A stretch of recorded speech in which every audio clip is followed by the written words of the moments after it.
Welcome to Technical Bind. On this video, we'll be taking a look at a cheap capture card, the AGPTEK USB 3.0 1080p capture card. It is advertised as being able to capture videos at 60 FPS. The reason I bought this capture card was for me to be able to record my DSLR camera feed for YouTube purposes and stuff like that. This capture card uses the UVC standard, which means you can use it as a webcam on pretty much anything that you would want to, like Zoom, Skype, Microsoft Teams, or pretty much anything that you can. Well, you would want to use it as a webcam.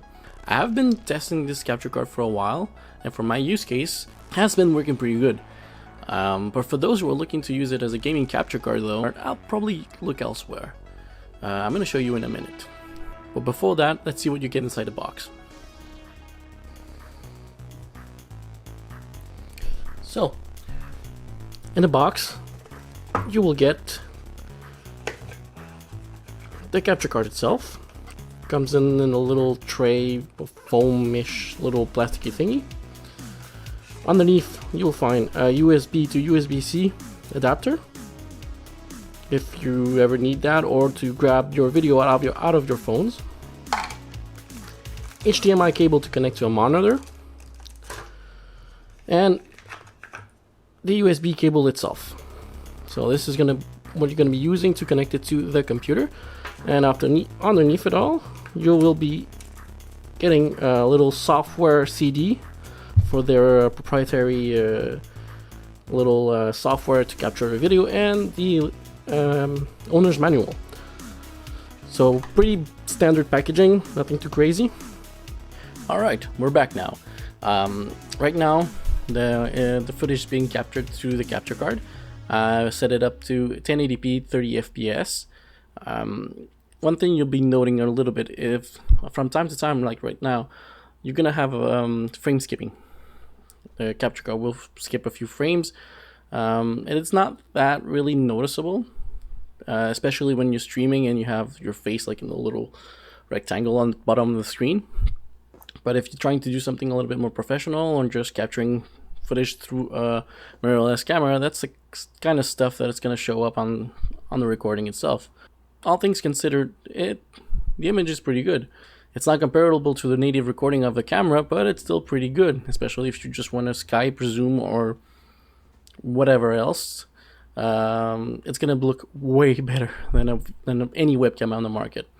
But for those who are looking at these capture cards for game streaming, like I said at the first part of the video, I'd look elsewhere. I'm going to show you why exactly. The moment you switch it on to 60 FPS, you're going to notice a huge dip in quality. There you go. So there is a little color shift, and oddly enough, a drop in resolution.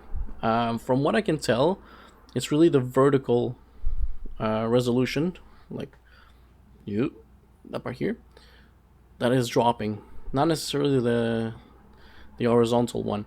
So you will be losing a lot of sharpness and detail on the image. Sure, if you're streaming a 720p game out of a Switch, that won't matter that much, I'm betting.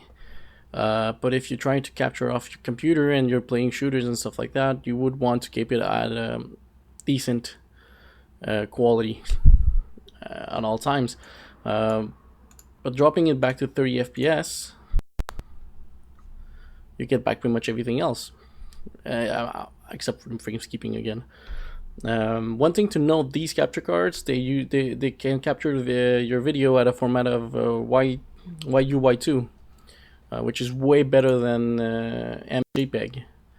When you switch it onto MJPEG, you can see a lot of haloing all around and basically just a lot of compression going on. And when you turn back to YUY2, it's a lot better. So for people like me who are going to use it as a webcam capture card, you can get away with it, except for the annoying frame skips on top of the screen from time to time. But for the rest of you who are going to use it as a gaming streaming capture card, but for your video games, I'll probably pony up a little bit more cash for like an AverMedia one, a cheap AverMedia one, or a cheap Elgato one, or even a used one from a couple of years ago. Would probably serve you better than these types of capture card again. They're not bad per se if you're just gonna use it as a webcam, but yeah, I'd stick to using it only for a webcam. And at that point, I probably just look at the cheap $20 ones that Amazon's been selling.